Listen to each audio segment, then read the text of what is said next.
Assalamualaikum warahmatullahi wabarakatuh. Hari ini kita akan mencoba sebuah aplikasi, yaitu sistem pembelajaran audit. Nah, aplikasi ini saya kembangkan bersama tim pengajar audit yang lain ya. Nah, ini sebetulnya akan digunakan di mata kuliah praktikum pengauditan. Tapi ini karena sistemnya baru jadi, sekalian saya mau tunjukkan tentang kertas kerja audit ya, jadi bisa kita coba di mata kuliah pengauditan ini. Oke, jadi pertama silakan login di alamat ini ya, sistem pembelajaran audit.my.id. Nah, silahkan mengklik ini, daftar akun mahasiswa baru.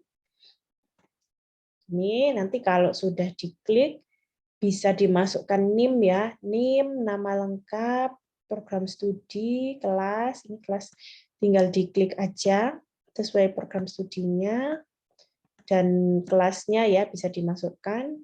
Kemudian silakan membuat password, kemudian buat akun. Nah, setelah kalian mengisi ini, di halaman saya nanti saya harus mengapprove dulu ya, baru kalian bisa melanjutkan mengerjakan sistem pembelajaran audit ini gitu. Jadi kalian nanti yang sudah daftar akan saya absen untuk saya anggap hadir hari ini di mata kuliah audit begitu ya.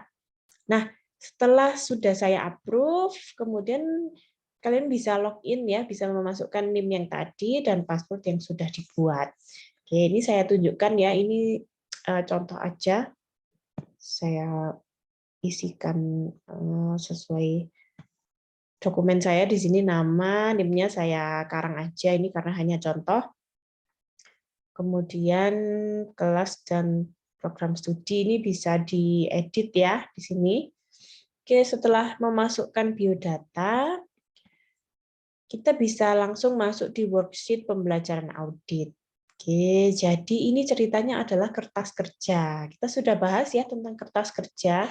Jadi kalau seorang auditor akan melakukan audit di sebuah perusahaan, dia perlu membuat kertas kerja untuk dokumentasi dari pekerjaan melakukan auditnya itu. Gitu. Kemudian ada beberapa hal yang harus diisi mengenai perusahaan yang akan diaudit tersebut. Ini pertama identitas ya, mengisi identitas. Nah, ini bisa diisi.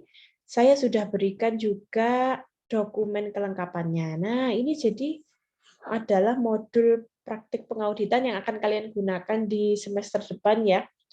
Semester depan kalian akan melakukan praktek pengauditan, tapi ini hanya saya ambil sebagian kecil saja informasinya sebagai contoh untuk mencoba aplikasi ini. Gitu.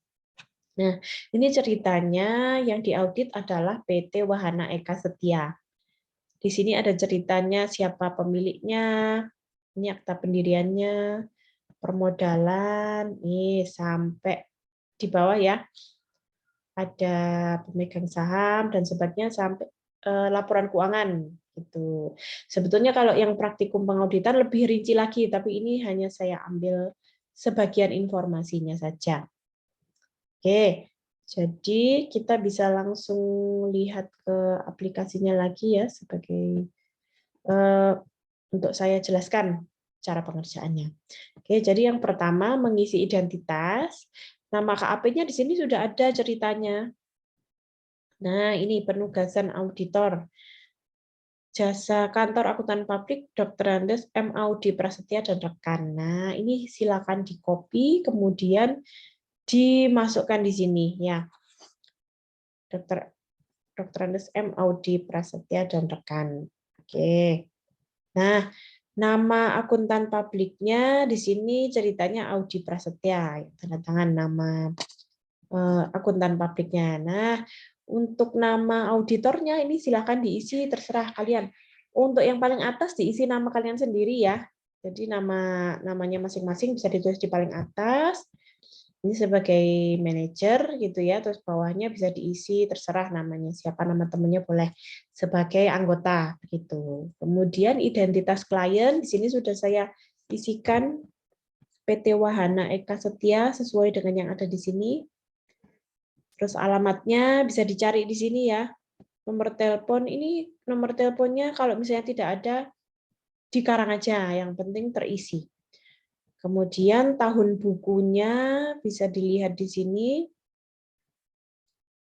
Penugasan audit laporan keuangan yang berakhir 31 Desember 2017. Jadi yang diaudit itu adalah laporan keuangan tahun 2017 ceritanya gitu. Oke, jadi ini 2017, jenis perikatannya audit laporan keuangan.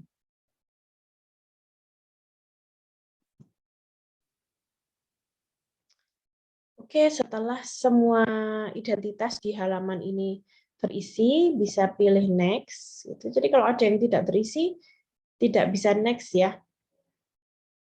Gitu. Oke. Selanjutnya mengisi pemahaman bisnis klien. Nah, kemarin masih ingat ya pada saat kita bahas tahapan audit, di tahapan awal perencanaan audit itu kita perlu melakukan pemahaman bisnis klien. Jadi kita perlu tahu siapa pendirinya, bidang usahanya apa, lokasinya di mana, supplier, pelanggan. Nah, ini semua bisa tinggal kalian cari di sini ya, di yang awal-awal ini. Nah, ini tinggal diisi di sini, bisa di-copy aja, kopas-kopas gitu, atau boleh diketikkan. Terus diketikkan kembali. Supplier, pelanggan, susunan pengurus. Ini di contohnya sudah saya isi. Tinggal kalian copy dari cerita perusahaannya di modulnya. Oke, nah di bawahnya ini ada kebijakan akuntansi. Kebijakan akuntansi ada di bawah sendiri ya. Saya tunjukkan dulu. Karena di halaman-halaman awal ini masih cerita tentang perusahaannya. Ini pembagian tugas dan tanggung jawab, deskripsi sistem dan prosedur akuntansinya. Nah, ini bisa dilihat sekilas-sekilas saja, karena nanti membaca lebih detailnya bisa di semester depan. Ya, ini karena kita hanya mencoba saja. Oke, ini daftar akun. Nah, di bawah sini ada kebijakan akuntansi yang diterapkan. Ini yang ditanyakan di sini ya, kebijakan akuntansinya, dia pakai SAK etap. Kemudian dasar penyusunan laporan keuangannya, nih tinggal boleh di-copy atau diketikkan sesuai dengan informasi yang ada di sini. Selanjutnya, piutang usaha, sama ya, persediaan, taksiran pajak, sampai penugasan auditor. Nah, penugasan auditor ini sama seperti tadi ya, jadi melakukan audit laporan keuangan tahun 2017 gitu, sesuai informasi yang di awal gitu ya. Oke, jadi ini ya. Ini adalah hal-hal yang perlu diketahui mengenai bisnis klien. Tuh. Nah, sebetulnya poin-poin di sini hanya contoh ya, kalau di audit yang sebenarnya lebih lengkap lagi. Jadi struktur organisasinya juga dituliskan, biasanya kan diminta dokumen struktur organisasi gitu, terus tinggal dilampirkan gitu ya. Jadi kalau di sistem ini nanti bisa di-scan kemudian ditempelkan di dokumennya di sini gitu. Tapi kalau yang untuk pembelajaran ini poin-poin pertanyaannya hanya sedikit saja karena sebagai contoh gitu. Itu ya. Kemudian bisa kita lanjutkan lagi. Next. Nah, setelah kita melakukan pemahaman bisnis klien, langkah selanjutnya adalah mengetahui mengenai struktur pengendalian intern lingkungan pengendalian. Nanti ini ada lagi ya, selain ini juga struktur pengendalian intern, sistem akuntansi. Gitu. Ada lagi sistem pembelian, sistem penjualan, seperti itu. Tapi ini karena hanya contoh, jadi hanya 2 kuesioner saja yang ditampilkan. Nah, ini kliennya bisa diisi sesuai perusahaannya tadi ya, PT Wahana Eka Setia, dan ini 2017. Gitu. Nah, di sini ada beberapa poin pertanyaan. Biasanya ini kalau audit yang sesungguhnya pertanyaannya banyak sampai puluhan. Tapi ini sebagai contoh hanya 5 saja. Tuh. Jadi adakah bagan struktur organisasi klien? Bisa dilihat di sini ya. Apakah ada bagan struktur organisasi? Nah, ini kan ada ya struktur organisasi, berarti kita pilih ya gitu. Biasanya kalau audit yang sebenarnya selain minta dokumen seperti ini dilakukan wawancara gitu. Pak, ini ada nggak bagan struktur organisasinya? Biasanya kalau ditempel di kantornya ya kita lihat aja, kita nggak usah tanya ya, langsung kita pilih ya. Terus, apakah terdapat job description? Ada ya, ini tadi kan job description di sini ada, kita pilih iya. Pemisahan tugas dan tanggung jawab untuk Dewan Komisaris, direksi, dan bagian lainnya ada ya, karena di sini sudah dijelaskan masing-masing bagian itu ada pemisahan tanggung jawab. Kemudian akta pendirian tadi sudah ada pengesahan, sudah. Kemudian indikasi di sini sudah, di sini bisa dipilih ya, kemudian diberikan komentar kalau memang ada yang perlu dicatat gitu ya. Terus dibuat oleh, silakan diisi namanya sendiri, diperiksa oleh siapa. Boleh namanya boleh ditulis di sini atau di sini, terserah saja. Kemudian tanggalnya sesuai dengan tanggal pemeriksaannya ya. Harusnya sih ini kan periode auditnya 2017, berarti tanggalnya sesuai dengan 2017 gitu. Oke. Biasanya pemeriksaan itu setelah 31 Desember 2017 ya, setelah mereka menyelesaikan laporan keuangannya, baru auditor itu melaksanakan pemeriksaan. Jadi tanggalnya terserah aja, harusnya berarti di awal 2018 ya. Oke, setelah itu kita lanjutkan. Nah, ini pertanyaan-pertanyaan tentang sistem akuntansi. Ini juga hanya contohnya saja, contoh pertanyaan yang ditanyakan oleh auditor itu seperti ini. Tuh. Ini boleh dijawab ya semua. Nah, setelah melakukan semua, menanyakan semua pertanyaan tadi, bisa dibuat ringkasan ya, jadi disimpulkan ternyata SPI-nya bagaimana sih, sudah baik atau belum. Nah, kalau di modul itu sudah ada petunjuk pengerjaannya, ini di bawah sendiri ya, bisa dilihat di modul bagian bawah sendiri. Nah, di sini sudah diberikan petunjuk pengerjaan. Lingkungan pengendalian kesimpulannya seperti ini. Secara umum kondusif, praktek-prakteknya mendorong efektivitas pengendalian intern. Ini tinggal di-copy aja di sini ya. Untuk sistem akuntansinya juga tinggal di-copy. Ada pengembangan kecil pada sistem akuntansi berdasarkan temuan dan saran hasil audit tahun lalu. Secara umum pengendalian intern akuntansi sangat akurat. Berarti sudah baik ya. Nah, di sini bisa disimpulkan bahwa penilaiannya sudah baik karena dua kesimpulan tadi menunjukkan SPI-nya sudah akurat gitu. Nah, di sini silakan ditulis auditor dan reviewernya, tanggal, dan selanjutnya. Oke, selanjutnya setelah mengisi ringkasan hasil pemahaman SPI, seharusnya kalau di audit yang sebenarnya adalah menghitung risiko dan materialitas gitu ya. Tapi kalau di sini belum ada karena ini masih aplikasi yang sederhana. Mungkin nanti di tahun mendatang akan ditambahkan poin-poin penghitungan risiko dan materialitas. Kalau ini kita langsung mengisi kertas kerja neraca. Jadi kertas kerja neraca ini isinya adalah pemeriksaan yang dilakukan oleh auditor untuk masing-masing akun. Tuh, ini sudah saya contohkan, saya isikan satu. Jadi di sini di data tentang perusahaan sudah ada nih data laporan keuangannya. Ini yang sederhana ya. Jadi kalau pada audit yang sebenarnya diminta, Pak, saya bisa minta dokumen laporan keuangan gitu.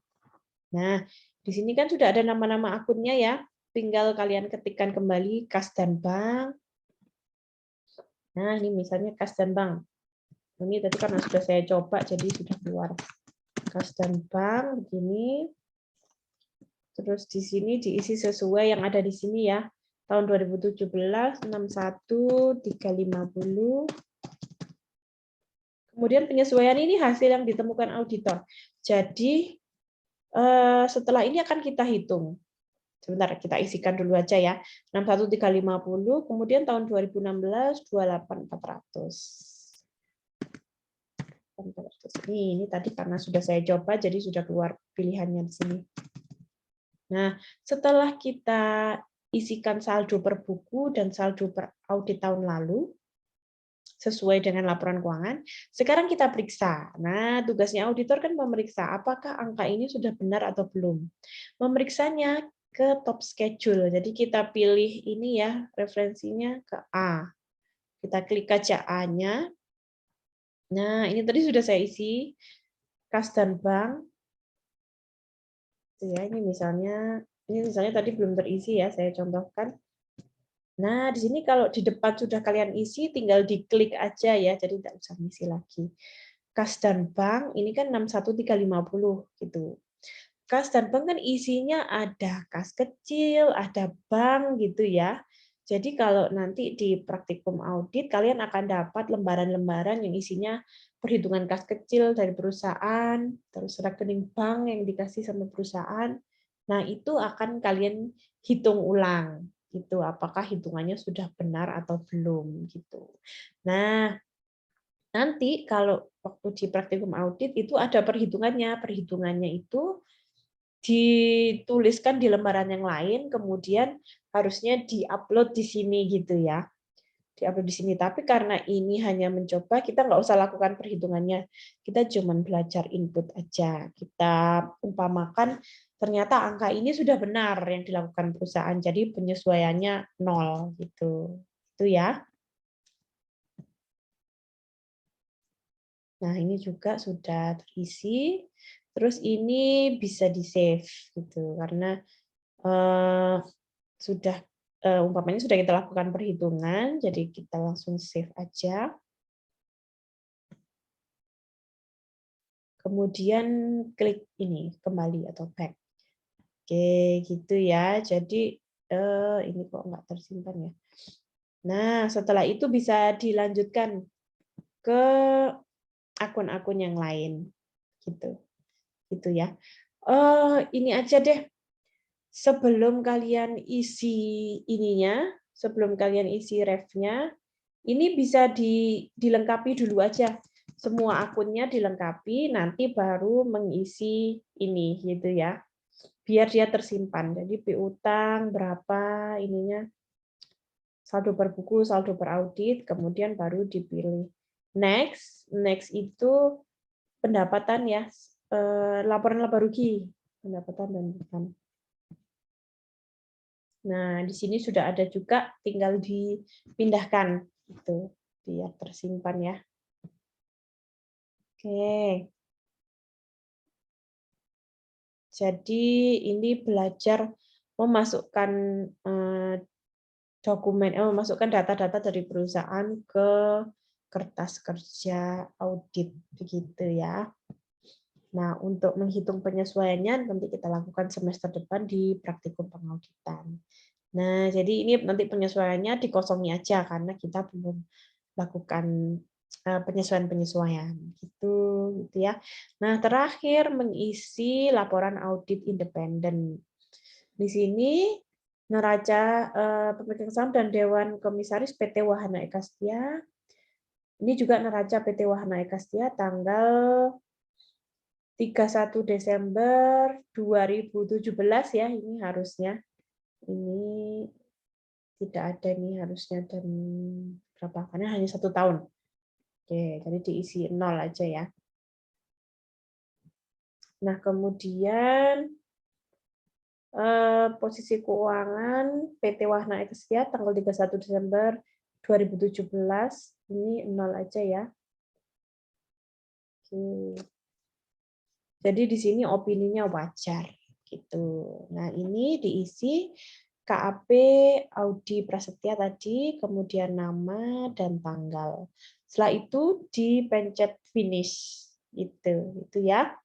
Jadi kalau pada saat kalian mengerjakan ini, saya bisa lihat juga di di halaman saya, bagaimana progresnya, pada kesalahan, pengisian, dan sebagainya. Gitu. Nanti misalnya ditemukan ada kesulitan pengisian, atau ada masalah di halamannya, bisa segera diinformasikan ke saya ya, untuk nanti dibetulkan. Begitu. Oke. Setelah mengisi, jadi ini tugas untuk 2 pertemuan ya. Nanti di pertemuan kedua, setelah melengkapi ini, saya minta kalian untuk mengisi sebuah kuesioner untuk mengetahui apakah ada kesulitan atau sudah mudah atau ada masukan mengenai aplikasi sistem pembelajaran audit ini, gitu. Oke, sekian penjelasan saya tentang sistem pembelajaran audit. Terima kasih. Assalamualaikum warahmatullahi wabarakatuh.